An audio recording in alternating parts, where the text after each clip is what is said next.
রুই মাছের কালিয়া বানান এবং ঘরের লোককে খুশি করে খাওয়ান। দেখতে থাকুন ভিডিওটি বানাচ্ছি।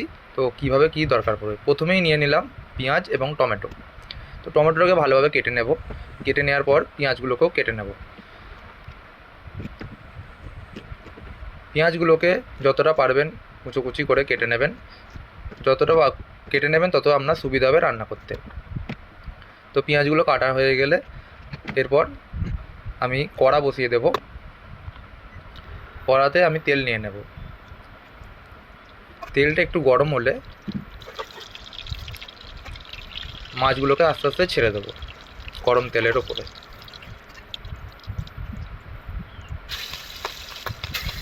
যতক্ষণ না অবধি মাছগুলো লাল লাল করে ভাজা হচ্ছে ততক্ষণ অবধি ভাজবো। দেখতে থাকুন ভিডিওটা একটু স্কিপ করবেন না, তাহলে আপনি বুঝতে অসুবিধা হবে কীভাবে রুই মাছের কালিয়াটা বানাবেন। কোনো লঙ্কা ছাড়া, লঙ্কা গুঁড়ো ছাড়া আমি শুধু কাঁচা লঙ্কার দ্বারা জিনিসটা বানাচ্ছি। যতক্ষণ না অবধি লাল লাল করে ভাজা হচ্ছে ততক্ষণ আমরা ভাজবো। লো ফ্লেম রাখবেন অবশ্যই, হাই ফ্লেম করবেন না গ্যাসে যদি ভাজেন। আমি এখানে ইন্ডাকশন ওভেন ইউজ করেছি, আপনারা যদি গ্যাসে ভাজেন অবশ্যই লো ফ্লেমে ভাজবেন। যে মাছগুলো সম্পূর্ণভাবে ভাজা হয়নি সেগুলোকে ভালোভাবে ভেজে নেওয়ার চেষ্টা করবেন। তো বন্ধুরা, চ্যানেলে নতুন হয়ে থাকলে চ্যানেলটিকে অবশ্যই ফলো বা সাবস্ক্রাইব বাটনে ক্লিক করে সাবস্ক্রাইব করে দেবেন। এই ধরনের নিত্য নতুন ভিডিও আমরা সবসময় আনতে থাকবো। তো অবশ্যই আমাদের পাশে থাকবেন এবং ভিডিওটি ভালো লাগলে একটু লাইক করবেন। একটু সরষের তেল আবার দিয়ে দিলাম পেঁয়াজগুলো ভাজার জন্য। যা আগে কাটা পেঁয়াজগুলো ছিল সেগুলো এখন ছেড়ে দিলাম কড়ার মধ্যে। যেহেতু মশলাটা বানাতে হবে, এবার মশলাটা বানাতে গেলে প্রথমে কাঁচা পেঁয়াজটাকে আমি দিয়ে দিলাম কড়ার মধ্যে। লাল লাল করে ভাজা হয়ে গেলে টমেটোগুলোকে দিয়ে দেবেন। টমেটোগুলোকে মধ্যিখান দিয়ে কেটে দিলাম খুন্তির সাহায্যে।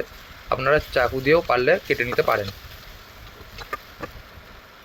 এবার এটাকে কড়া করে ভাজবেন। কিছুক্ষণ ভাজার পর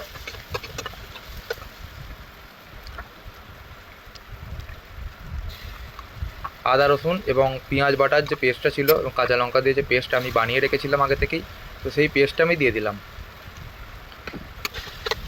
আদা রসুন পেঁয়াজ এবং কাঁচা লঙ্কা বাটা।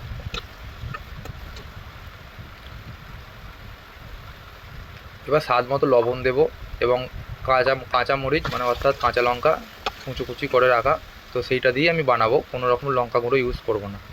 স্বাদ মতো লবণ দিলাম এবং হলুদ গুঁড়ো অল্প দিলাম। এবার একটু জল দিয়ে, হালকা জল দিয়ে, যদি মশলাটা যাতে গায়ে না লেগে যায় সেজন্য হালকা জল দিয়ে নাড়ানাড়ি করে নিলাম, যাতে কোনো রকম মশলাটা কড়ার মধ্যে লেগে না যায়। এবার ভালোভাবে মশলাটাকে সময় দিন যাতে ভালোভাবে হয়। এবার জল দিয়ে দিন। যখন মশলাটা দেখবেন তেল ছেড়ে গেছে তখন জল দিয়ে দিন। জল দিয়ে এবার মাছগুলোকে একে একে দিয়ে দেবেন। এই যেমন আমি দিয়ে দিচ্ছি তেমন আমরাও মাছগুলোকে, ভাজা মাছগুলো যে তুলে রেখেছিলাম সেগুলো দিয়ে দিলাম।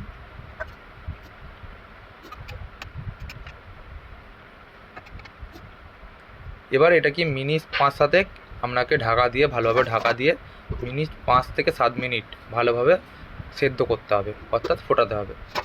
খুলে মাঝে মাঝে দেখে নেবেন যে ঠিকঠাক আছে কি না, জল কতটা আছে না আছে খুলে দেখে নিতে হবে। উল্টে পাল্টা দেবেন মাছগুলোকে একটু, যাতে ভালোভাবে মাছের ভেতরে জুসটা ঢুকে যায়। ভালো করে মনে রাখবেন 5 থেকে 7 মিনিট ফোটাবেন যাতে ভালোভাবে মশলা মাছের ভেতরে ঢুকে যায়। তো এইভাবে রান্না করবেন এবং ঘরের লোককে খাওয়াবেন, এবং ভালো নাম কিনবেন, কেননা এই ধরনের রান্না করলে আপনার ঘরে যে মাছটা আপনি বানাবেন খুব সুন্দর টেস্টি হবে, খেতেও ভালো লাগবে। তো আজকে এই পর্যন্তই। কেমন লাগলো অবশ্যই কমেন্ট বক্সে জানাতে ভুলবেন না এবং আমাদের চ্যানেলে নতুন হয়ে থাকলে অবশ্যই চ্যানেলটিকে সাবস্ক্রাইব করে দেবেন। তো বন্ধুরা, বাই বাই, আবার নতুন ভিডিও নিয়ে কালকে আসছি।